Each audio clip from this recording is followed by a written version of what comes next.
Good day, beautiful people. This is Natalie Silva with Life Treasures and Golden Moments. We're still in the month of July, and I'd like to finish out this month's podcast with two stories today. One is a story about a divine coincidence, and the other one is a message from heaven. And the first story is called What Are the Odds?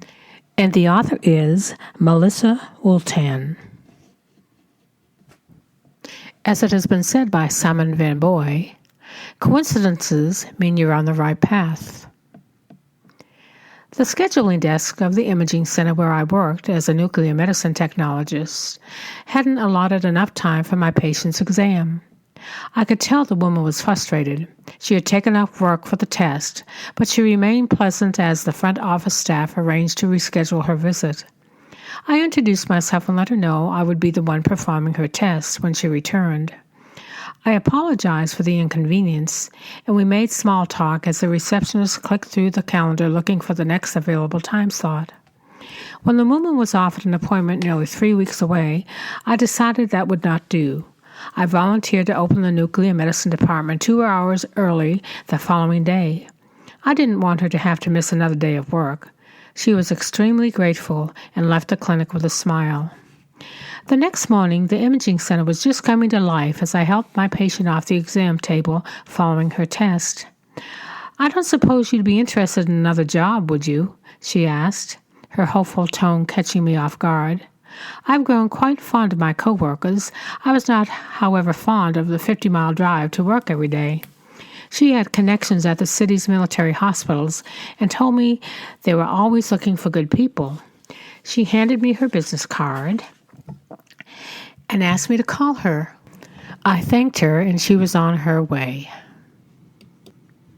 It didn't take long for me to decide to call that number on the card. Before I knew what was happening, I was scheduled for an interview at a local military base.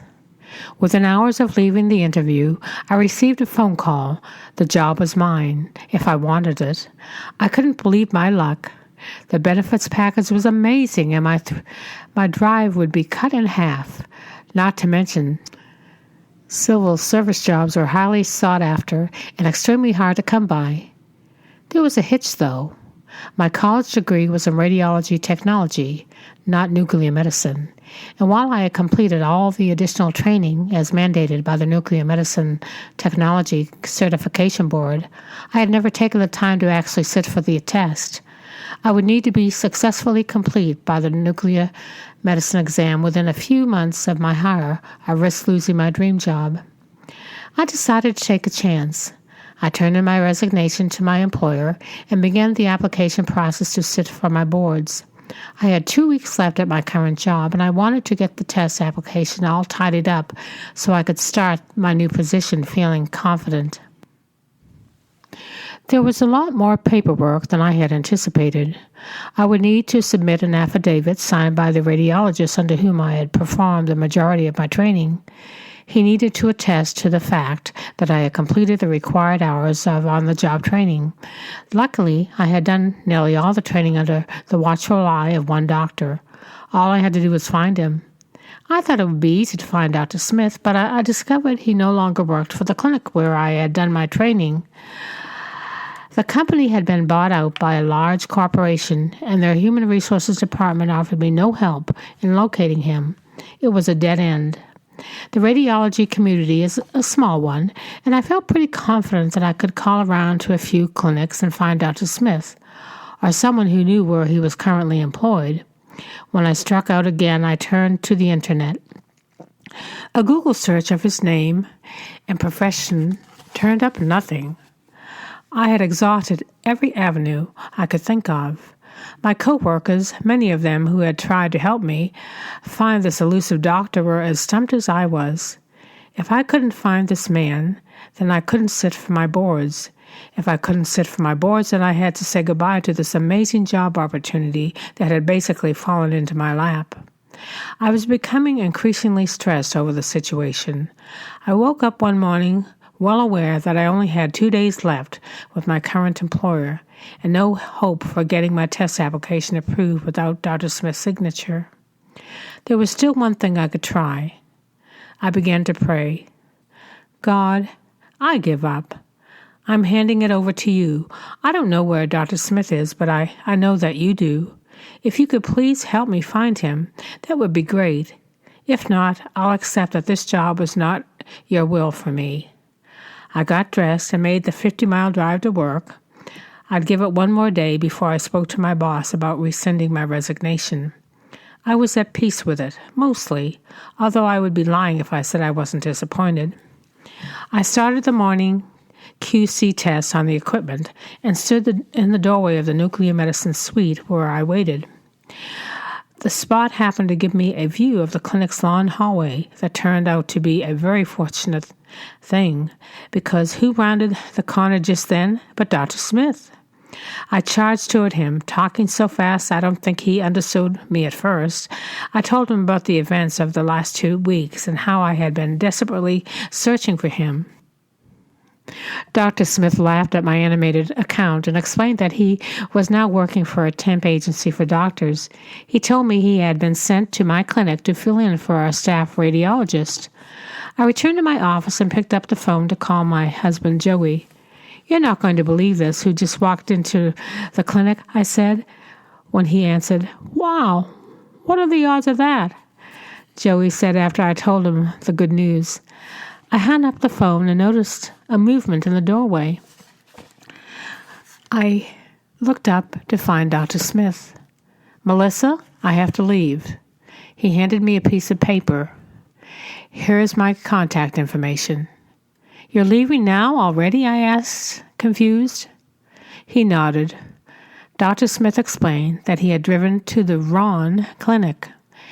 That day he was scheduled to work at our South Side location, 30 miles on the other side of town.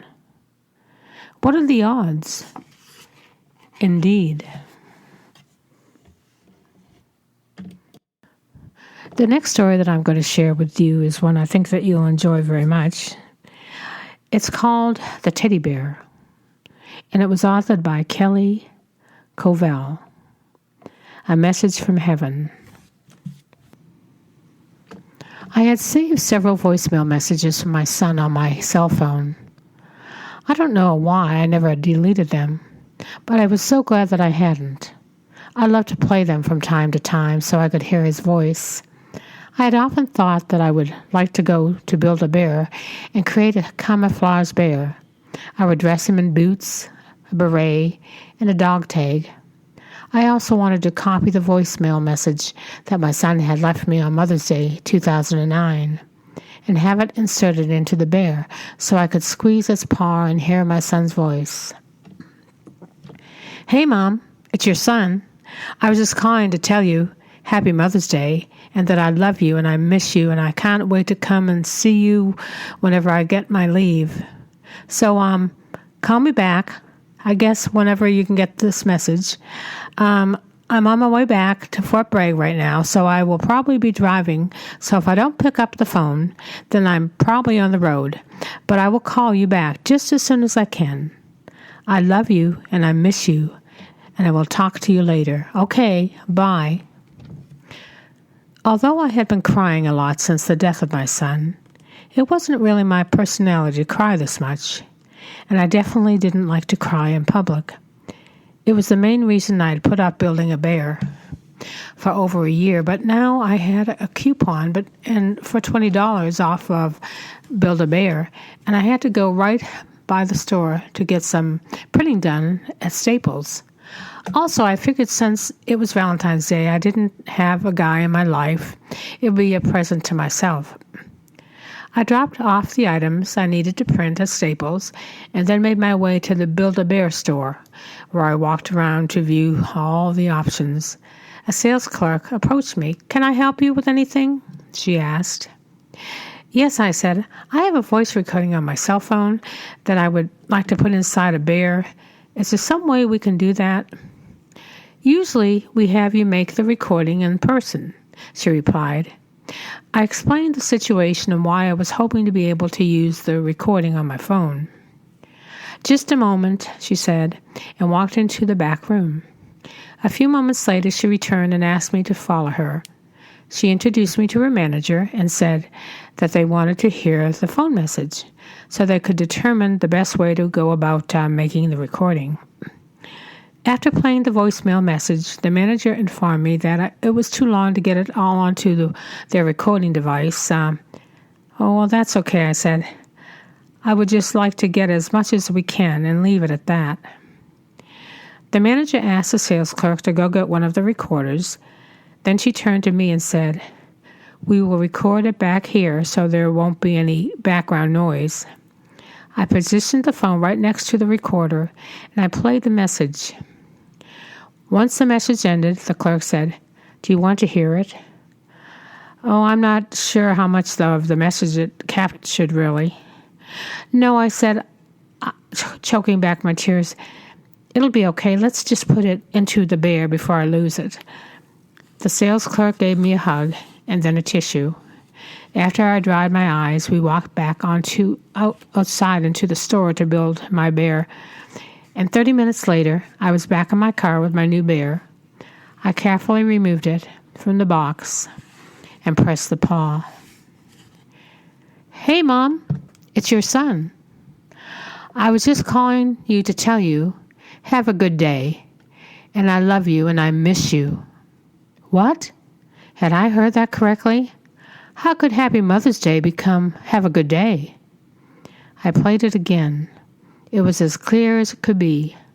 I knew that a glitch had been changed, the verbiage, but to have it manipulated, the wording, as if it had to end on the perfect spot, was overwhelming. I hugged the bear and cried, thanking my son and God for the perfect Valentine's Day present. Wow, what a story, huh? Can you imagine? That was definitely heaven sent. Well, that's my stories for the month, my beautiful people. I hope you have a good rest of the month in July and try to stay cool during this heat and take care and stay well. And until next time, may God bless. We'll see you again soon. Take care now. This is Natalie Silver with Life Treasures and Golden Moments.